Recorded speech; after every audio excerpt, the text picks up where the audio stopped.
Welcome to Engineering Explorations, where we unravel the mysteries behind fascinating mechanical systems. I'm Amira, and today we're diving into the world of hydraulic ram pumps. And I'm Kai. Amira, I've heard about these pumps, but I'm not quite sure how they work. Can you break it down for us? Absolutely, Kai.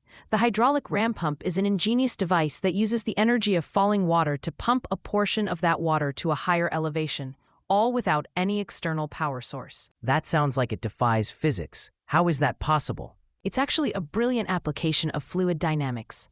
Let's walk through the process step by step. First, we have a drive pipe that slopes downward from a water source. At the bottom of this pipe, there are two valves, a waste valve and a delivery valve. Okay, I'm picturing it. What happens next? Initially, the waste valve is open, and water starts flowing down the drive pipe under the force of gravity. As it flows, it picks up speed and kinetic energy. When the water reaches a certain velocity, it forces the waste valve closed. Interesting.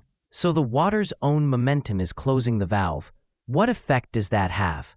Exactly right, Kai. When the waste valve suddenly closes, it creates what's known as a water hammer effect. This is a pressure surge caused by the rapid deceleration of the water flow. I've heard of water hammer in household plumbing. Is it the same principle? Yes, it's the same phenomenon, but in this case, it's being harnessed for a useful purpose. The sudden pressure increase forces open the delivery valve, allowing some water to flow into the delivery pipe, which leads to a higher elevation. So we're using the energy from the falling water to push some of it uphill. That's clever.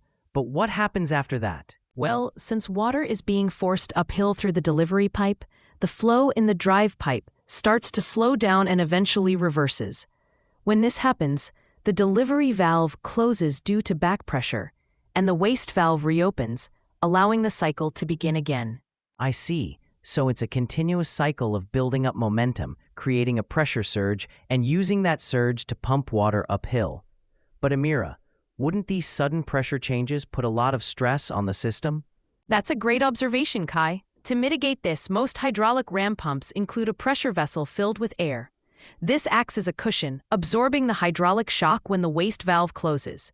So it's like a shock absorber for the water flow. Does this pressure vessel serve any other purpose? Indeed it does.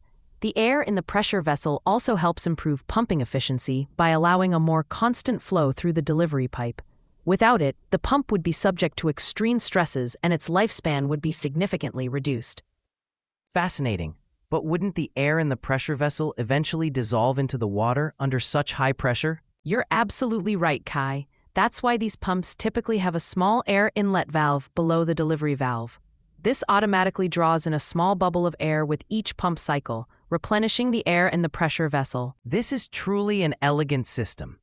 It's amazing how it uses basic principles of physics to achieve something so useful without any external power source. Exactly. It's a perfect example of how understanding and applying fundamental principles can lead to innovative solutions.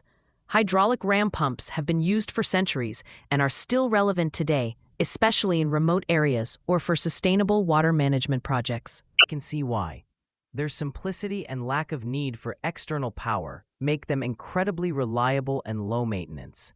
Thanks for breaking this down, Amira.